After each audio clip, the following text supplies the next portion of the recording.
In London or New York, a red light is a command. In Vietnam, it's a suggestion. To the Western eye, this entire country looks like a glitch in the simulation. You see grandmas cutting off city buses. You see families of 4 balanced on a single Honda Cub. You see refrigerators floating down the street on 2 wheels. Physics suggests that with this many vectors intersecting at once, people should be crashing every 5 seconds. But they don't. While the West is paralyzed by gridlock, Vietnam has turned traffic into a team sport, a high-speed fluid dynamic that allows 100 million people to flow through a country that was never built for the automobile. This isn't chaos, it's a survival algorithm. And to understand it, we have to look at the map that Google doesn't show you. I'm John, a Vietnamese-American living here full-time. And I'll be honest, when I first moved back, I was terrified. I spent my first month here hiding in the back of Mylin taxis, white-knuckling the handle above the car window, closing my eyes every time a motorist cut us off with inches to spare. I looked at the streets and I saw a broken system. I saw a developing nation that was just waiting to get rich enough to finally upgrade to cars. I saw the motorbike as a starter vehicle for the nation, a phase that Vietnam was rapidly graduating from as it modernized. I was wrong. I was looking at the wrong map. I was looking at the wide boulevards. But if you zoom in, you realize that Vietnam's cities weren't built for the automobile. They were built for the village. Over 85% of Ho Chi Minh City and Hanoi's residents live in what we call a ham.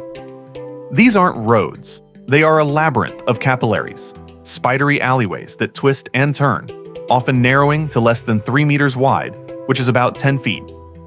If you own a car in Vietnam, you are geometrically locked out of your own city. You can drive on the perimeter, but you can't get to the center. You can't get to your house. You can't get to the local noodle stall. A car here is a burden. It is a cage that you have to park 2 kilometers away because it physically cannot fit into the neighborhood where life actually happens. The motorbike is the only vehicle that scales to the architecture. It is the skeleton key. It fits in the alley, it fits in the market, and importantly, it fits in your living room. But navigating the alley is only the first boss fight, because Vietnam isn't just moving people through these tiny cracks in the concrete. It is moving a massive industrial economy. So, how do you fit a UPS truck down a 3-foot alleyway? You don't. You ignore the laws of physics entirely. In the West, we have specialized vehicles for specialized tasks. If you need to move a refrigerator, you rent a truck. In Vietnam, specialization is a luxury they don't have time for.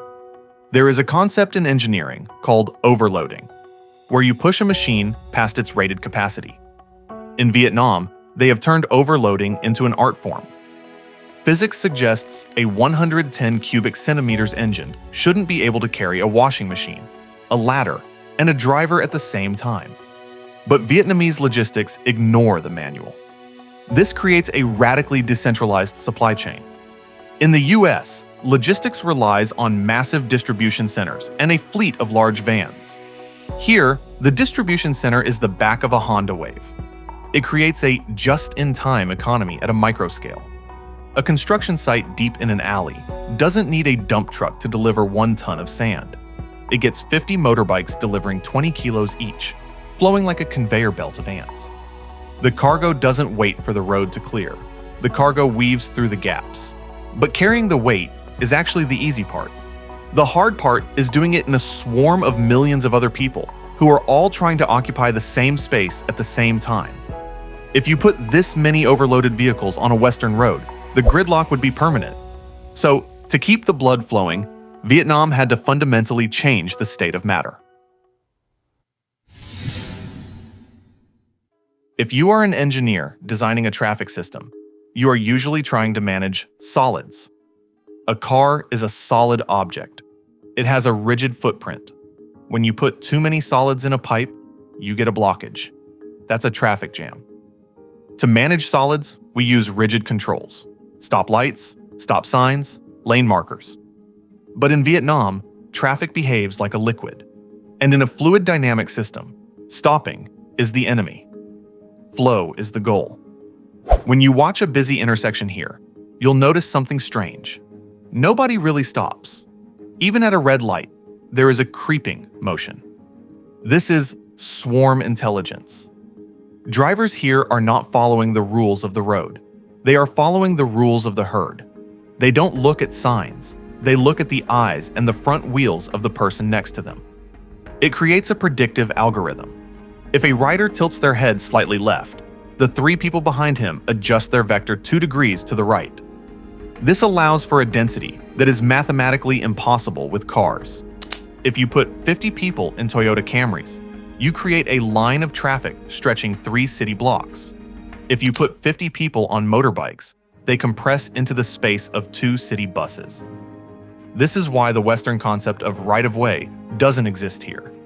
In the West, right-of-way is legal protection. Here, the only rule is, don't hit what is in front of you. This entire country operates on a specific kind of logic, maximizing utility while minimizing cost. They don't buy the vehicle that looks cool. They buy the vehicle that works for the specific constraints of their environment. So, will Vietnam ever switch to cars?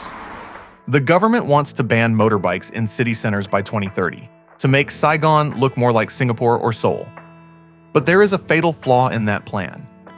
You can build the metro, and you can buy the buses, but you cannot change the geometry of the hem without bulldozing the entire city. Take Ho Chi Minh City as just one example.